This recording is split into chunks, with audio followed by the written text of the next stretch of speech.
I'm George Parker. You could feel the political tension building, a series of skirmishes portending big battles to come. There was David Cameron, accused by business of being gutless for ducking a decision on London airports.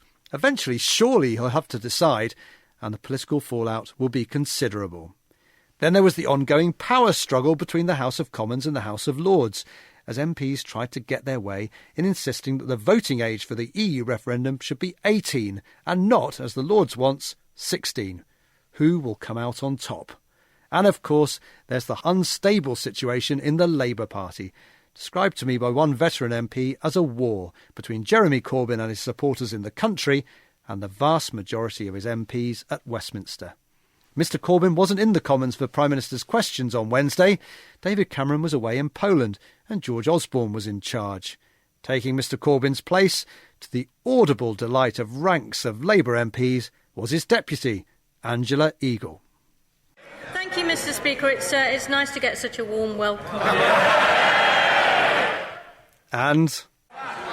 Mr Speaker, the Chancellor is well known for cultivating his backbenchers, and there's absolutely nothing wrong with that. So can I ask him the question his own side won't answer? Mr Corbyn may not have been at PMQs, but he did controversially attend the annual fundraising dinner of the Stop the War coalition on Friday night. Some Labour MPs accused the pressure group of being anti-West and seeking to blame the Paris terrorist attacks on Western intervention in the Middle East.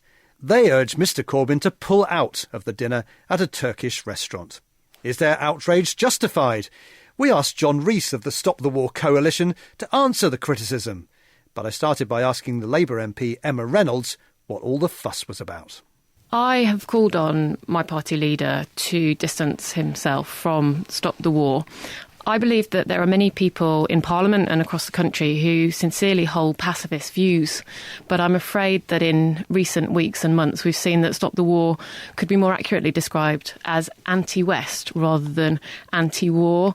In the immediate aftermath of the Paris attacks, when 130 people were brutally murdered by Daesh terrorists, Stop the War published an article suggesting that Paris was reaping the whirlwind of Western intervention. They've also more recently compared the so-called international solidarity of jihadis to the many men and women who travelled to Spain during the 1930s, during their civil war, to fight fascism. I just think that these are unacceptable views, and I hope that my party leader will distance himself from them. Well, Jeremy Corbyn's spokesman said that the Labour leader, I quote, would not accept attempts to portray campaigning, lobbying and protests as somehow beyond the pale. He's got a point, hasn't he?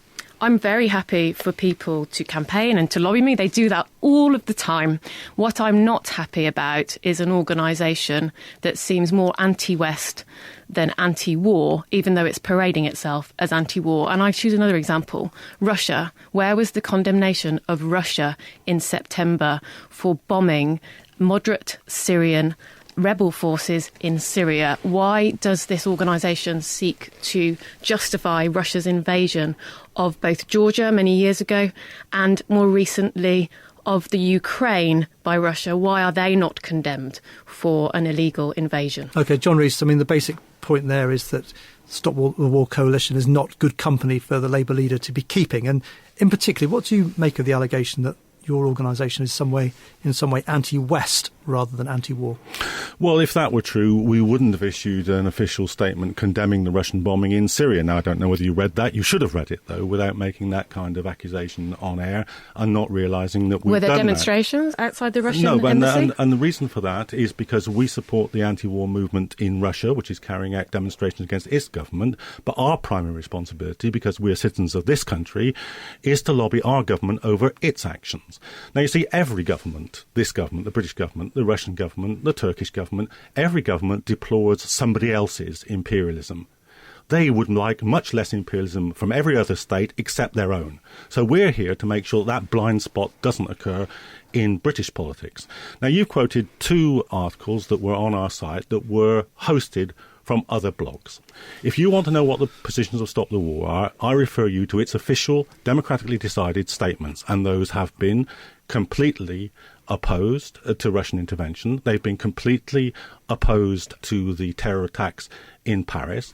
But we are not going to avoid an argument here that Western foreign policy has been one of the things that has contributed in a significant way to the growth of the Islamic State and to the growth of support for terrorist ideas in Western society. And our case is that bombing doesn't destroy terrorism, it recruits for terrorism and it recruits terrorists. Now, these are serious political points which should be part of the political debate in this country, and the attempt by you and others to rubbish the Stop the War coalition is simply an attempt to shut down debate and to discredit Jeremy Corbyn. There is a suggestion, though, isn't there? You seem to be more critical of some wars than others.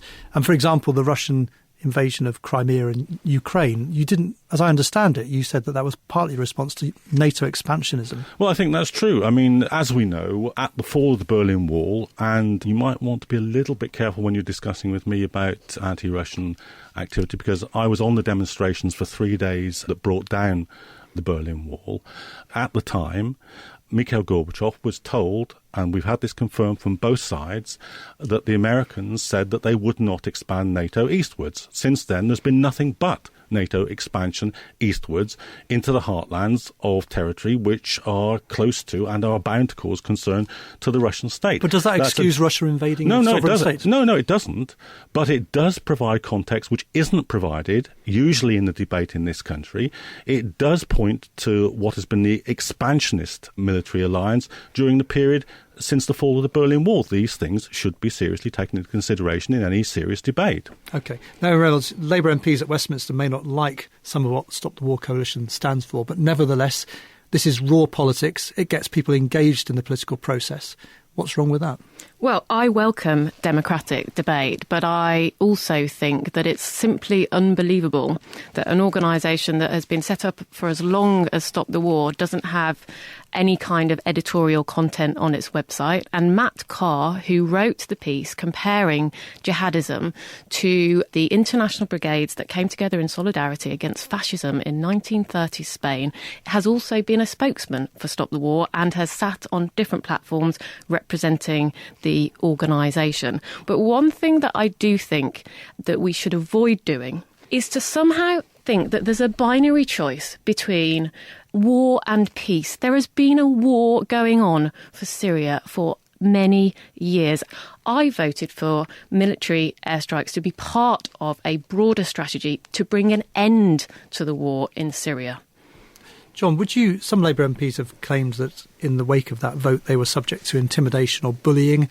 Would you condone, for example, the posting of pictures of dead babies through the letterboxes of MPs who supported the military operation in Syria? No, of course not. The story should be here that of a huge lobbying operation, part of an entirely legitimate democratic process, an absolutely tiny minority were abusive. And they were abusive on both sides, by the way. If you want to look at the Twitter stream of the officers of the Stop the War coalition, you'll also see people being threatened and you'll also see abuse.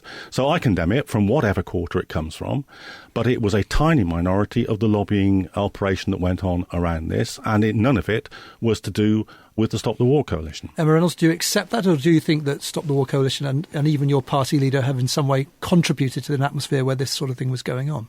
Well, firstly, Stop the War criticised my party leader for doing the right thing and giving Labour MPs a free vote. This was a very, very difficult decision that we had to take, and I believe that Jeremy Corbyn was right to say that this was an issue of conscience and give us a free vote. I'm sorry that Stop the War criticised Jeremy Corbyn in that way. I do think that the atmosphere outside of Parliament on the day of the vote was slightly difficult, to be frank. You know, I do think that we need to have a very respectful debate and one that doesn't involve bullying and intimidation. So there was no bullying and intimidation. You just didn't like some of the language that was used. And to be honest, I didn't like some of the language that was used by the proponents of war either. But nothing that we've done as an organisation. We're not proponents of war.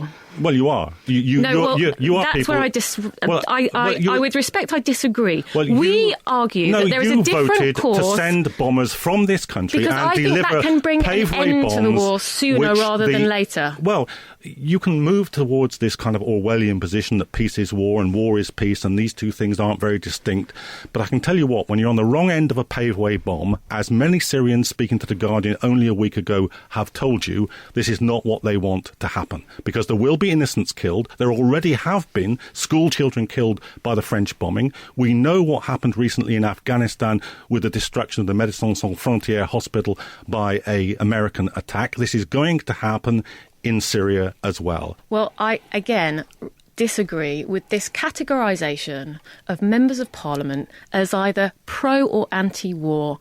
This isn't about any of us being pro-war. This is about a broader plan to try and bring peace to the Middle East and to stop the ongoing war.